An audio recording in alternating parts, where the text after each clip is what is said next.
CDR, Compact Disc Recordable. Do you want to know my opinion about these things? Rubbish. Absolute rubbish. Why?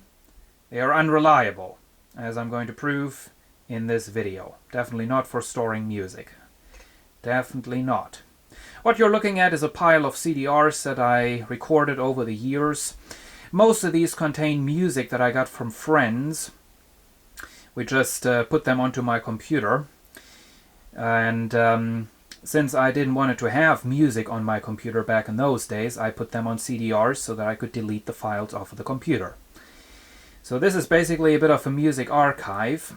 Well, it no longer is, because I put all the music on the CDRs back onto the computer, so I can now get rid of these CDRs. Now, that's not the point of this video.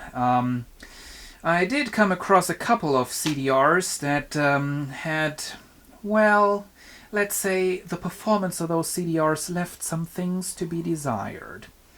For example, this one, Platinum, that is a brand name. Recordable compact disc for professionals. Yes, it sure is. PC means that I put it back onto the computer, which means that I can throw this one away without any further care. But not before taking a bit of a closer look at it. Now, as you can see, this CD is in absolutely perfect condition.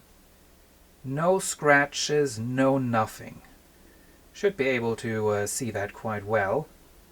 You wouldn't get that much of a nice reflection if it was scratched or dirty or dusty or whatever. Anyway, I played the music from the CDR into the computer, and I got a bit of a unpleasant, unexpected surprise. Let's have a listen, shall we?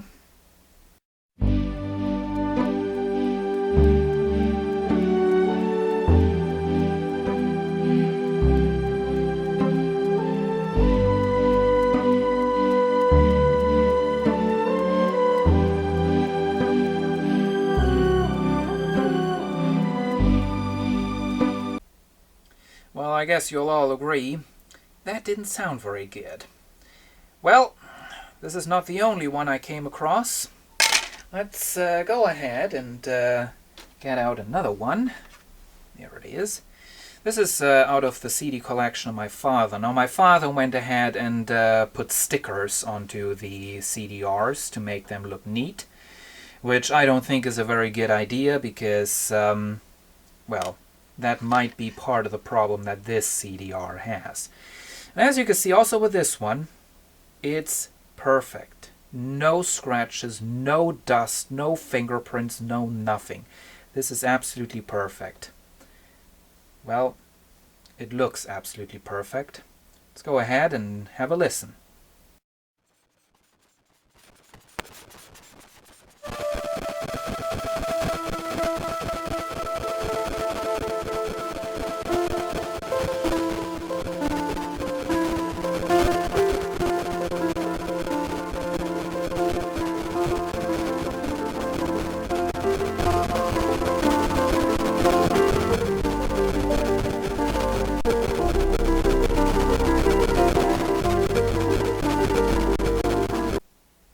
Now that was horrible. That was plain horrible. I guess you'll all agree. Now, what we were hearing are the effects of the error correction of the CD drives. Results will vary, and I have to say, credits to Samsung, the CDs actually performed quite well in that drive. On CD players, it's going to be exactly the same, and it really depends on the CD players. On some, it will play, well, the way we've just experienced.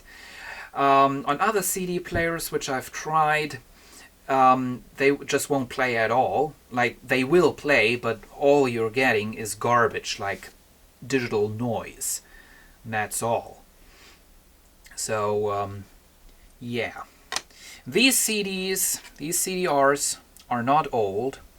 The 2000 that my father put on there is when the original CD came out. that this was copied from. Oh, if I had to guess, I would say this is probably from 2002, maybe? I think that's when we got our first computer with a CD recordable drive in it. This one must be from 2008. I'm pretty sure about that. So, really, these are not old at all. And they are already bad. So, I would not recommend storing anything relevant on CDRs. Don't do it. It's just way too unreliable. Unfortunately, not only CDRs are unreliable, also the pre-recorded CDs from the factories tend to be a little unreliable. The German National Archive is having some massive problems with CDs out of the 1980s at the moment because they're just deteriorating. They're becoming unplayable and they're just lost. And that's of course a bit of a catastrophe for any archive. Now, this is a CD out of my father's collection. This is a very, very old one. As you can see, made by Sanyo. And this was made in 1983. We turn this around. Now the first interesting thing that you don't see anymore is that the data on the CD, I'm not sure if we can pick that up. I hope we can. Okay, in the center of the picture, I hope you can make that out. You can see the CD, the data on there looks like on a record. They put little blank spaces between the single tracks. That is the first interesting thing. The second problem that is causing so many problems becomes apparent when we hold the CD against a strong source of light. You can see not only is the CD somewhat transparent, you can see, I just get close and hopefully the camera is going to be focusing on that. Let's see. Right there. You can see there are tiny little holes in the metal layer of the CD. They are just everywhere.